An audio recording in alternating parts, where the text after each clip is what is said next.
Right, okay guys, welcome to another 8-bit face-off kerfuffle. This video I'm taking a look at Dynamite Dan, released in 1986 by Mirrorsoft. Now Mirrorsoft were the software company that Robert Maxwell, who was a big crook, he was a big fat crook. He was this chairman of the Daily Mirror, and he basically stole all of his employees' pension funds, and rather than paying it back, he jumped into the sea and drowned. The big fat coward that he is. Anyway, this was he had a software company called Mirrorsoft, and this was one of their games. So, right, this is the MSX one. Let's take a wee go now. I don't know. I'm not even going to attempt to.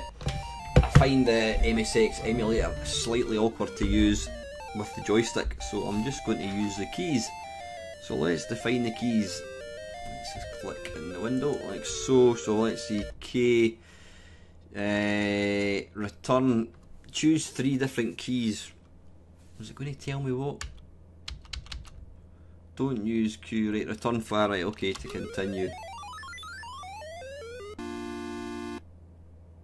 Left, right, jump. There we go, that was easy. I don't know why they had to give us that thing, so like, let's crack on. How do we start? Return, fire to start. Never actually played this game, I think I played it very, very briefly.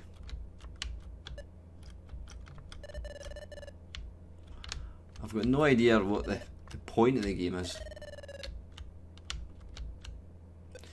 Games like this were just massively popular on especially in the Spectrum. There were so many of these games. They weren't quite so popular in the Commodore 64. When I say popular, they weren't quite so common.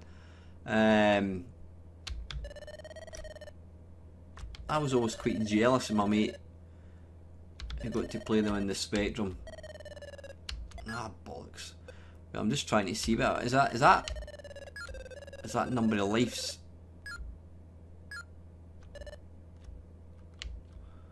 I'm trying to figure out what's going on here. Is that lives or is it? Ah, right, it is lives, so yeah, it's a bit more generous than say Manic Miner. I'm guessing fire's going to come out there in a second, is it? Let's make a run for it, there we go.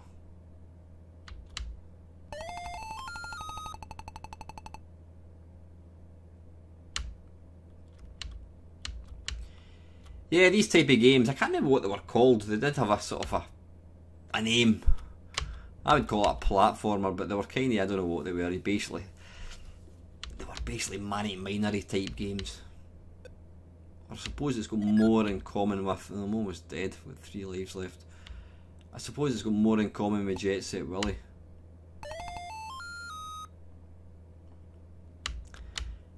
Nice crisp graphics.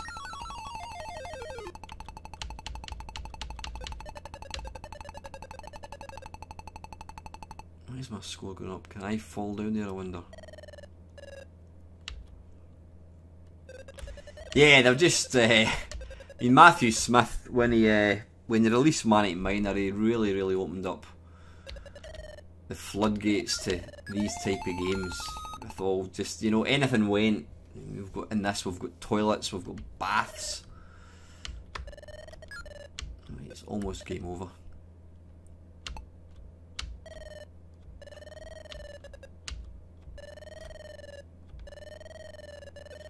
Is that going to take me right up? It certainly is.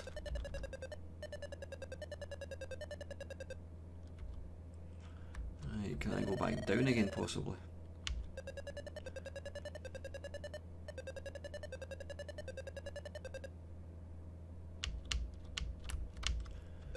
Right, come on. There we go.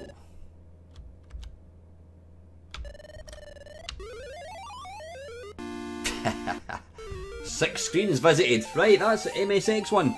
Let's batter on.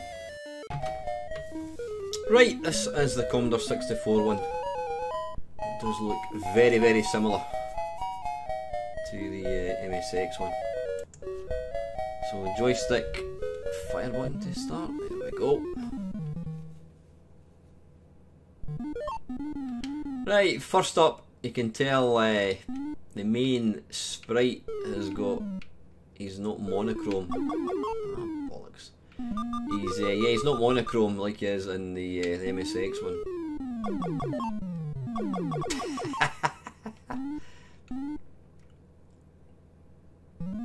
Ouch!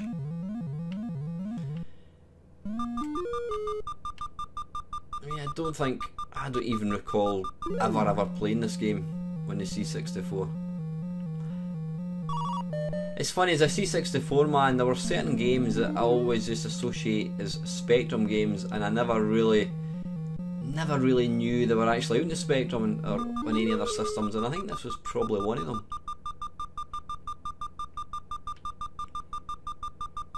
I don't know what that noise is.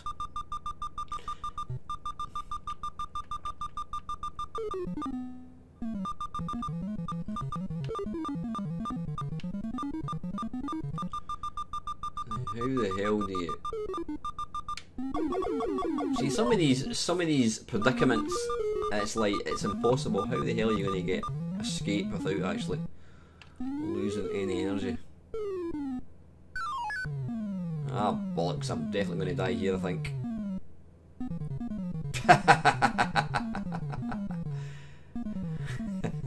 Well, there's one way to see all the levels at least.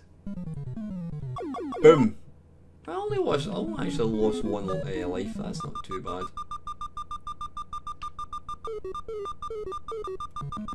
Can I go down? No, I can't. And he's going to kill me. Yep, he is indeed. Sprites are really nice, quite nicely defined.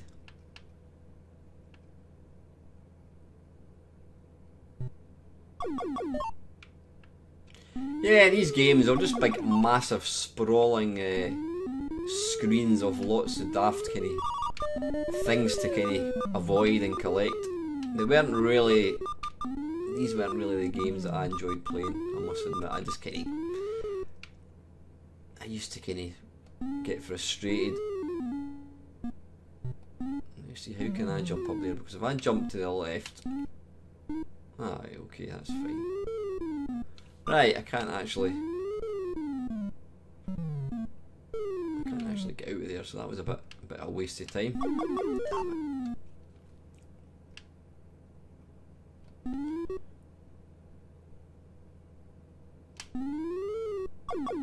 Ah, bollocks.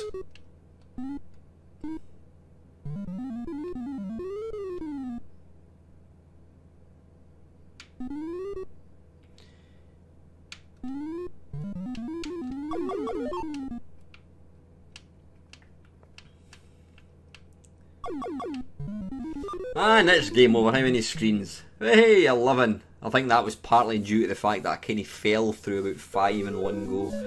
So that is a Commodore 64 one. That is really, really nice. Nothing wrong with that one at all. Let's move on to the Amstrad. Right, this is Amstrad one. Nice and bright. See, that's one thing I've got to say. I mean, I had a C64 back in the day, but one thing I do like about the Spectrum and the Amstrad is the brightness. The colours were so much brighter looking. Yeah, and it kind of gave them a... I always thought it gave them a sort of a... They looked like toys rather than a real computer, but I think sometimes when it comes to computer games, you want your games to look bright because games are supposed to be fun. Right, let's define the keys. Right, so I'm going to press enter to start. Right, okay, left is going to be AS. Well, you know what, I'm just going to go exactly for the keys that was already set up for. Enter or fire to continue, right. And fire to start.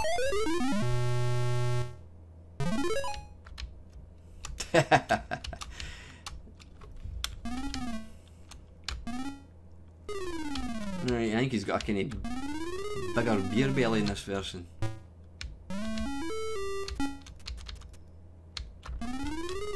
I mean, graphics aren't as sharp as they are in the C64, but I think they've got a quirkier kind of quality. They're more fun to look at. Whoops, a daisy.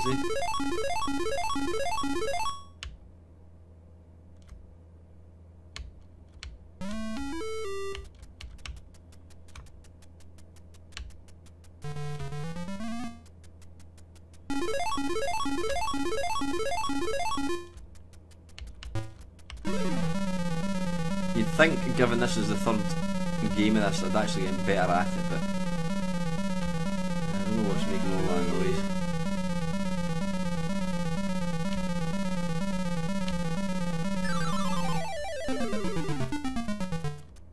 That sound effect, it just reminded me of another game, but it's not an 8-bit game, I don't know what it was.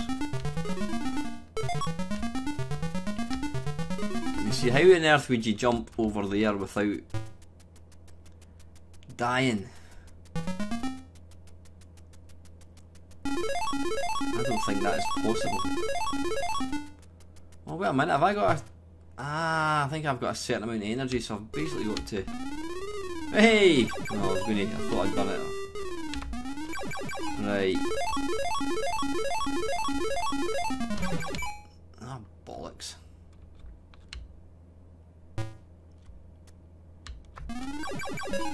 Damn it.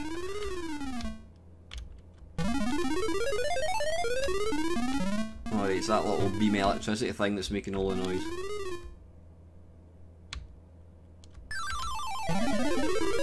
That sound effect. I've heard that sound effect before. I can't remember what game it's in. Now, how did I get past that? I just walk into it and kill it, obviously. Ah. Whoa, that was close.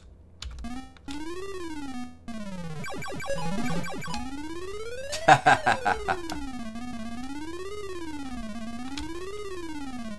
gonna die. Ouch. Right, yeah, I'm definitely not getting any better. I like that version. That's probably my favourite one so far. And let's finish off with the ZX Spectrum one. Right, if you can't tell with the sound, this is the ZX Spectrum one.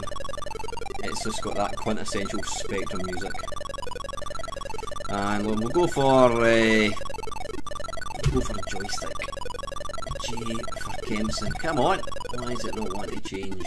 J for Kempston. I'll try and...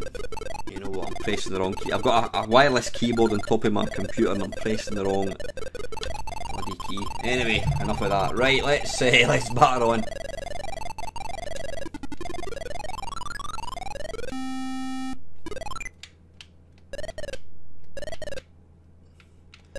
Now what makes this version better for me right away is the emulator is actually playing in a far bigger window, which I know has got nothing to do with the actual version. It just looks a lot better.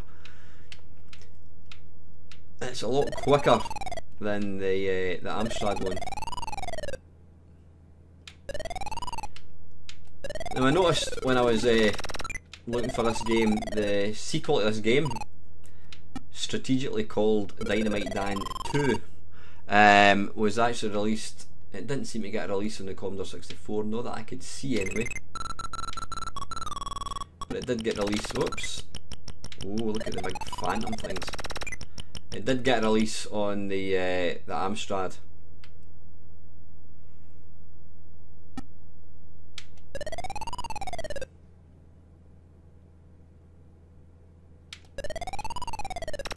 Ah, bollocks. Yeah, this would be my absolute nightmare of a game. I mean, it's just, to me, it would just be impossible. I don't know how people completed games back in the day. Can you imagine giving this to a 16-year-old? They just would not have the skill nor the patience to play a game like this. I mean, this was seriously a hardcore back then. You know what I mean? Look at it. It was pixel perfect timing.